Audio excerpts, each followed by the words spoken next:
Hey, what's up guys? I'm back again. Someone asked me to do a video on posture, and I think it's a very important topic to discuss, especially for if you want to be lifting along for a long period of time. And basically, if you don't know what your posture is, a basic definition is the position from which all movement begins and ends. So say, for example, bench press. The posture for the bench press would be on the bench like that. That's the posture of the bench press. Okay, also another way to define it is the balance in the antagonistic relationships of muscles, so the length tension relationships of muscles on the opposite side of joints, and the position of joints. And when your posture isn't up to par, then your joints are going to deteriorate quicker. You'll get joint pains, you'll have back pain, all sorts of things. You're not going to, when your posture suffers, energetically you suffer, because, I mean, how hard is it to feel good about yourself walking around like this? Some say in like Eastern philosophy, that's where your personal power and self-will comes from. This section of the body. So if you're shutting that down, then you're not able to really have the personal power, to walk around and approach life. But I really came onto this realization about 18 months ago, when I was really trying to figure out why I had uneven muscles.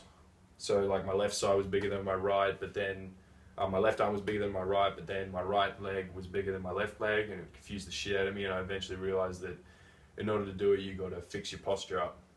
And it's taken me since then, that I'm still getting there, but my posture has improved at least like 200% since then.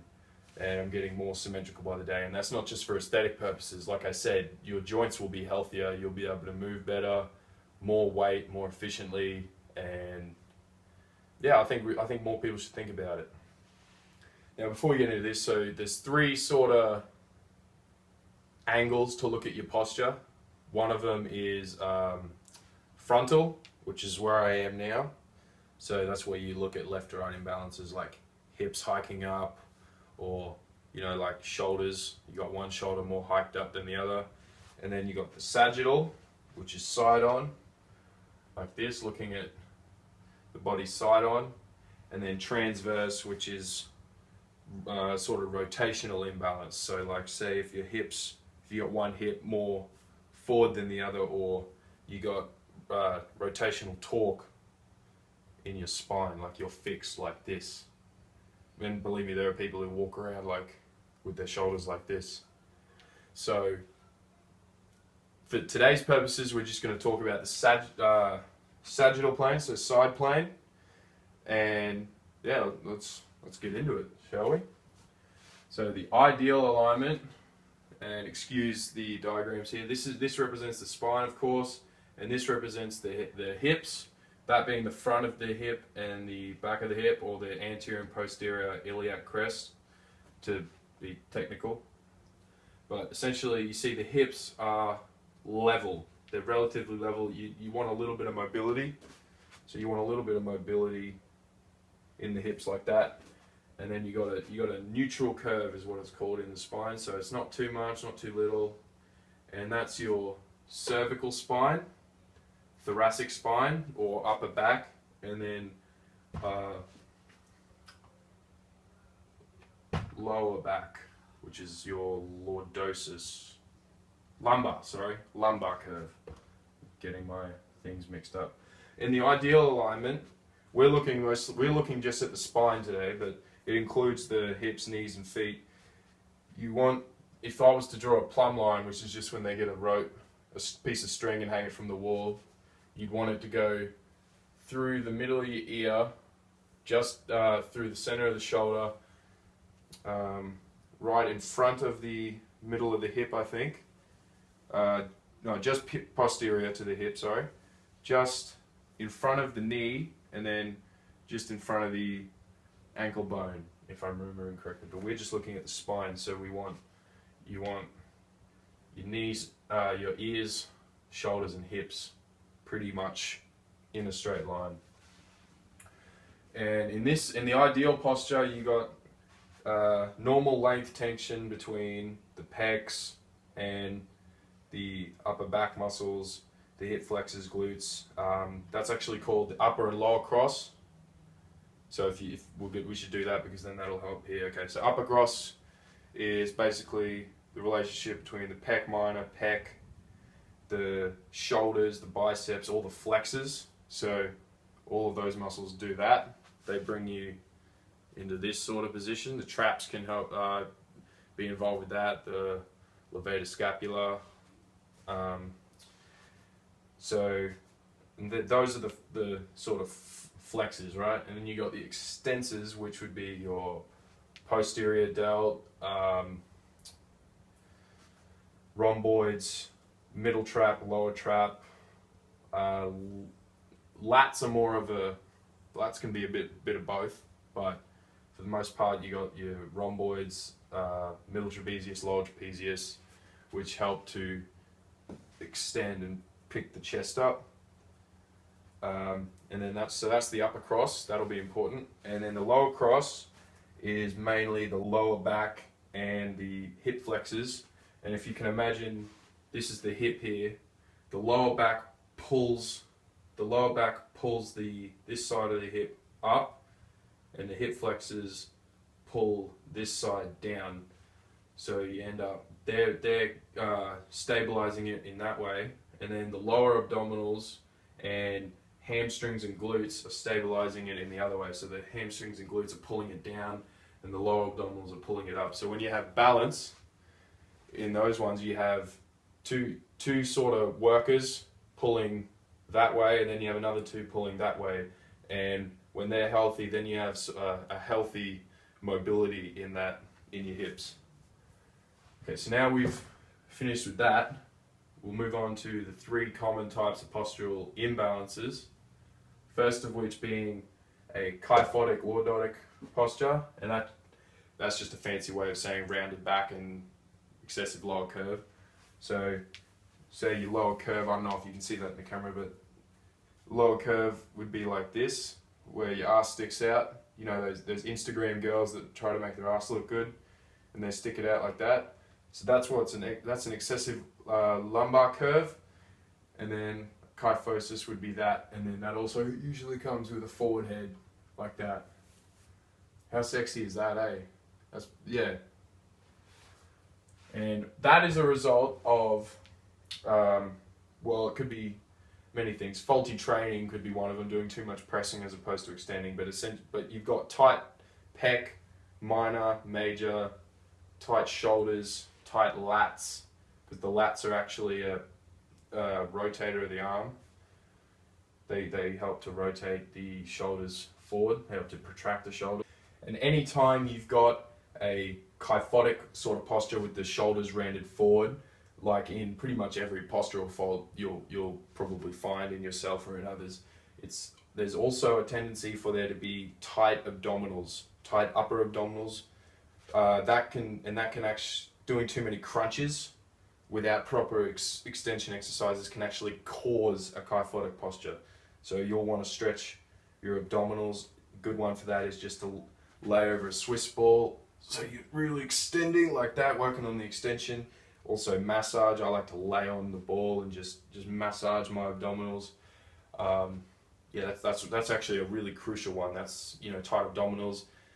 If you pull yourself into that position, you're not going to be able to breathe properly. You're not going to be able to digest your food properly because your organs aren't going to have enough room to move, and it's just not good. Okay? And that's also a result of tight hip flexors and low back, which, like I said, pull the hips up. So the hip flexors pull that down and the low back pulls that up. So then you end up with what's called an anterior pelvic tilt. And that normally comes with internal rotation of the knees. So you get tight adductors as well, and then you get knee pains and you get feet imbalances and all sorts of crap. And then along with that, you got tight front, tight shoulders and pecs. You got tight hip flexors and low back. That comes with weak upper back rhomboids, and middle and lower traps like I was talking about before. So you got two sides and you need stability on each side, and you got weakness in the hamstrings and hamstring glutes and lower abdominals, which work to pull the hips back into alignment like that. So if you've got this kind of posture, you'll want to fix that. You'll want to stretch your hip flexors and low back, and then do exercises which activate the lower abdominals and the hamstrings. And I will do a video specifically on exercises for these, and then you'd want to do exercises that force thoracic extension and really turn on those upper back muscles, as well as stretching the ones at the front. If you don't stretch the muscles at the front, you can train the ones at the back all you want, but because they're so facilitated from, you know, months and months, possibly years of just constant use and tightness, if you just train them, then it's just going to go right back. You got to consistently stretch the tight muscles and strengthen the weak muscles. Okay, moving on, we've got the flat back posture. This could also be called the C posture. And with this individual, they got forward head, as you can see there, with how the cervical spine sort of curves like that. They have a sort of normal thoracic spine, and then they have no low back curve. So this person kind of looks like they don't even have an arse. They just have a back that swoops into legs. There's no arse there. There's no glutes. There's no low back. And this is sort of the opposite to this one, where in the lumbar region at least, where they don't have a low back curve. With this individual, their lower abdominals are usually tight. Hamstrings are usually tight, so they have excessive curve. So what they want to do the opposite of what this person does. They'll want to strengthen the low back and hip flexors, and they'll still probably want to strengthen the thoracic spine, but mainly most of the work's going to be in the lumbar region. And as you can see here, the hips are in the opposite direction because the abdominals and hamstrings are rotating the hips that way. The final one would be the sway back posture. Now this one is sort of a derivation of this one, but instead of having sort of a normal looking thoracic spine, they still have a forward head, but they have a rounded shoulders like this, as well as flat back. So that's called sway back because it kind of sways like that.